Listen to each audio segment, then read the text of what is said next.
Hello everybody and welcome to JGod Gaming. In today's video I'm going to be focusing on the best class setup for the AVS 36, which is a brand new DLC rifle that was brought to Call of Duty World War II. I'm actually going to cover a couple different class setups because some people really enjoy running specialist and some don't, but when you run specialist, I ideally am going to run infantry so I get that fourth attachment.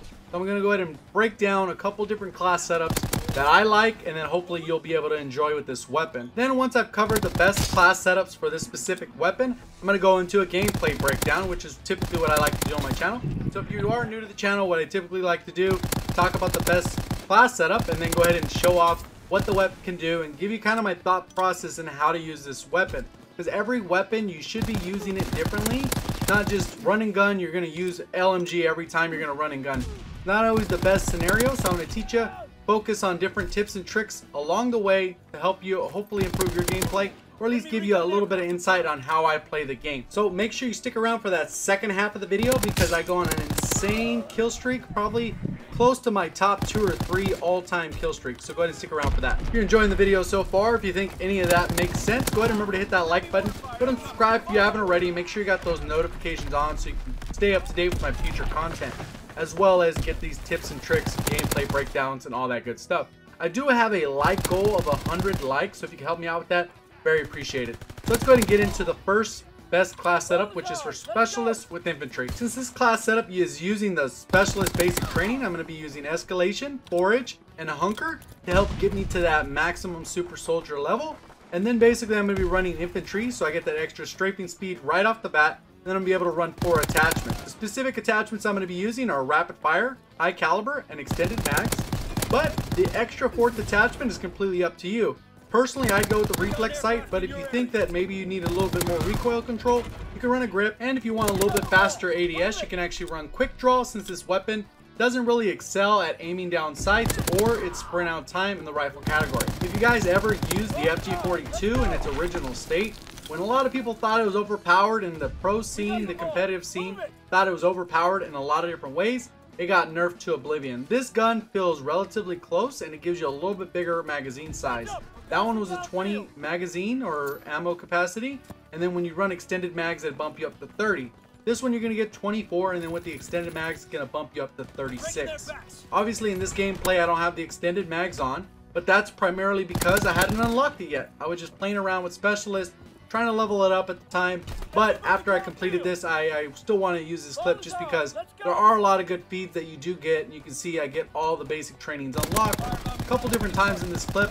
I think I go 29-3. I'm not going to show the entire match, but that just gives you kind of a gist of what this weapon can do when you have all the attachments and you have fully optimized specialist basic training activated. So let's go ahead and talk about the best class setup when you're not running specialist. And the key with this one is you can really run whatever basic training you want.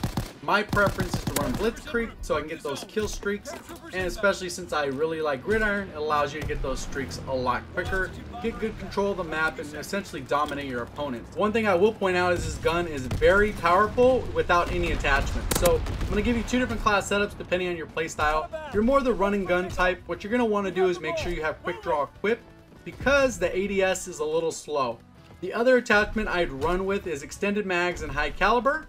And then I'd swap out that extended mags for a reflex sight if you don't really like the iron sights. So again, that'd be quick draw with extended mags, high caliber, reflex, and you basically substitute out whichever the attachments you don't want, either extended mags or reflex. That's the first class setup. The other one, which is my playstyle, which is a little bit smart, moving around the map, slowly kind of aim down sight, make sure you're pre-aiming all the different corners and you're prepared so that ADS doesn't hurt you. You don't need that quick draw anymore. You can run a high cal with grip or extended mags, and then you run reflex. I prefer reflex. If you don't want that, you can actually run rapid fire, but I would run high cal, extended mags, and reflex, and then substitute that out, the extended mags, for grip, depending on how you feel with the weapon. So let's go ahead and get into the gameplay, but just a quick reminder, go ahead and click that like button if you haven't already. Again, I do have a goal of 100 likes, so if you can help me out with that, it'd be very appreciated.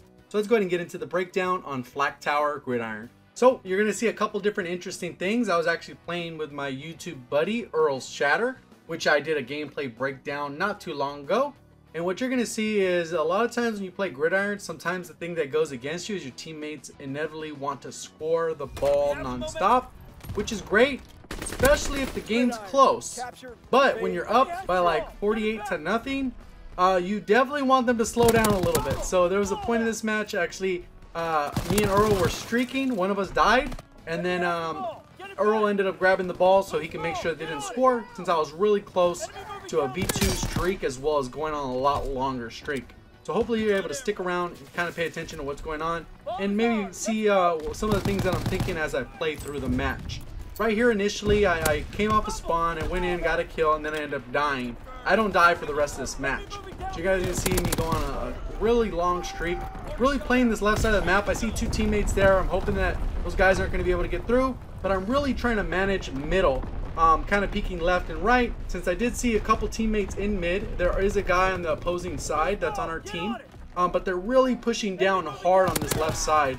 But I'm going to try and take him out. I do have a teammate already in good position. He's on a head glitch right there behind me in the spawn, but this isn't really great for map control. And if you ever watched any of my gameplay breakdown, you know that map control is the key and my priority when I'm playing. Obviously I want to go on a high streak. Obviously the goal is to win, and obviously once you've secured a win, the key is to get as many kills as you can and just enjoy, go for a V2 and just enjoy the gameplay. So what you see right here, I ended up getting lucky. I instinctively melee the guy. He was already low health. I guess he was trying to run in, and I just end up hitting them right way, and I got a one-hit kill with that melee. So right here I'm trying to lock down mid. None of our teammates are pushing out of spawn. This guy runs right by me, so I lucked out there.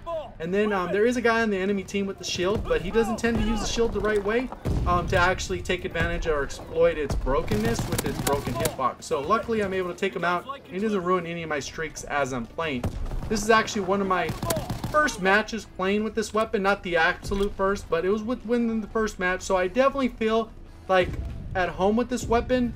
And what I mean by that is I feel very comfortable with it, even with limited playtime, just because I used the FG42 when it was quote-unquote broken and overpowered for probably like a day's worth of gameplay in my first like 5 days. So that was my primary go-to weapon. So overall I would say the weapon is really good.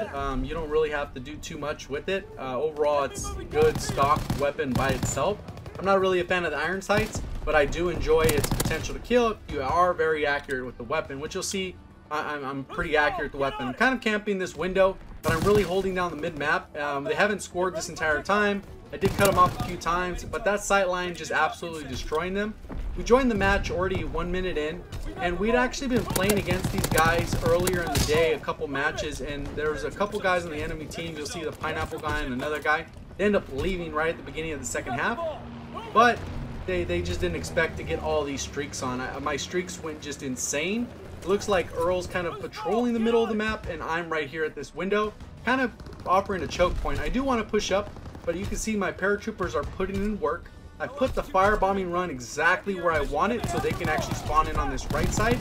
So there's a lot of smart moves when you use your score streaks, because I use the paratroopers in the right spot. Now they're choked off and they're only funneling from one spot. Essentially they're spawn trapped. You can see these paratroopers continue to go off. It is absolutely insane. I haven't probably, look at the feed, it's just absolutely dumb when you actually get it going the right way. The paratroopers are killing them. They're dying in the firebombing run when they run out. I'm already on an unstoppable streak, and it's only been like 3 minutes, so it's absolutely insane, this weapon. And I haven't really moved from one spot, so that tells you how powerful it is if you can actually choke the different points off. No one's crossing mid, and our team just absolutely destroyed once I got my streaks going, because the streaks led to map control. You can see those two guys left, so now it's even going to get easier because those guys were actually antis, which are all about shutting you down on your streak. Also gave me a restock on ammo. Since I'm running armored, I'm not getting the ammo thing. Plus I get a free FMJ, reduced flinch, a lot of nice stuff. Right here I just go ahead and go all out. I'm already on a super long streak. I said let me keep it going. Wasn't too concerned about a V2 rocket, but with Blitzkrieg you can actually keep track of that, so it's really easy. So right here again I'm going to follow the same kind of procedure, kind of navigate the map. I'm just tearing this up with the ball turret gunner. You see on the top right I'm already on a 44 streak, so it just continues to go. My teammates are continuing to score, so I got a little worried. I was like, are they going to cap out? I hope they don't cap out, because I've had so many V2s not choked, just stolen away from teammates who just refuse to not score the ball when you're up like 42-0. We're up 28-0 from the first half, and they continue to score. And I do check the scoreboard every now and again. You see I'm on a 50 streak. So I'm a little worried. Okay, where are we at in the game? 35-0. Let me push up a little bit more aggressively. This guy almost got me. He absolutely was so close. He just hit the sandbags. So right here I'm patrolling this left side because where my teammates are, there should be a hole on this left side, and it proves worthy when they come around this side. It looks like there's a guy flanking. So I go ahead and reposition. I'm looking at what my teammate's doing. This guy in the back of the spawn, he killed him. Now I can rotate back to the push. One of the best things that comes with that map control that I'm talking about is you have an idea of where everyone is on the map. I see my teammates on the right, pushed into the spawn. We have a good map control. We're pushed really forward. And they are all spawning on that right side where you can see kind of where we're looking at. The guy's about to run the ball in. I'm thinking, oh man, we're going to be 49-0. I need 7 kills for a V2 rocket. And I want to make sure I get the V2 rocket because this would be my first V2 rocket with this new weapon. So I definitely wanted to make it happen. I grabbed the ball and I threw it to Earl. Since he just died off his streak, he was like 7 off. This allows me to actually go ahead and get some more kills. Still got about 2 minutes left. I wanted to rack up the score streak, kill streak, whatever it is, because you can see right now I'm on a 56 kill streak at the top right of the map. I do get almost 30 more kills right now, so you're gonna see this absolutely continues. The only problem I do run into is my ammo, so I'm being very precise with my shots right now because I actually want to get the V2 rocket with just this gun. Unfortunately, it doesn't end up being the case. There is a guy ends up being running through, and I do have to pick up a weapon. You can see where they're all coming from. My teammate has the ball. He just melees this dude, so I know there's a guy right there that should be down. So I'm going to go ahead and run that way and try and get the ball. I only have 8 bullets left. I need 2 kills, so I need to land essentially all my shots to actually make sure I get this V2 rocket with it. Like I said, unfortunately, I know I'm getting to that point where the ammo doesn't just add up. So I go ahead and pick up a weapon. Luckily, this weapon is not broken. So I go ahead and get another kill with this weapon. I'm trying to peek, and then I go ahead and take that guy, get an assist. Man, it's so close. And it's just like one of those things like, man, can I just get my final kill? And no one's pushing. We have the ball. They're not running towards us. So I got to kind of change up my positioning. I absolutely destroy that guy. So this guy has rapid fire with a 4x scope, which is great for the STG-44 since the gun's so accurate. They end up killing my teammate in the spawn. He's about to run the ball. So I go ahead and run around over here, V2, and that kills them all. I get that 5 streak right there, and you can see I'm on a 66 streak. So I'm 2 off, paratroopers, and then it'll be able to get me to my ball turret gunner. So this gun is an absolute melt machine. It destroys. The rest of the gameplay is with this STG-44 just because I didn't have ammo. But you can see this unstoppable streak is just absurd. And there's people going to say, oh, well, you didn't play the objective. Well, yes, I did. We're slaughtering. The goal isn't to score out. The goal is to win. And that's what we end up doing in this gameplay. So I run around for another minute or so. I'm going to fast forward to the end of the match because nothing really new happens. But I will show you I do go on an 82 streak at the top right. Pay attention to that. If you did enjoy the video in any way, remember to click that like button. I did have a goal of 100, so if we could absolutely demolish that number, that'd be awesome. Go ahead and make sure you subscribe, turn on notifications. We'll see you on the next one. Thank you for watching. As always, have a great day.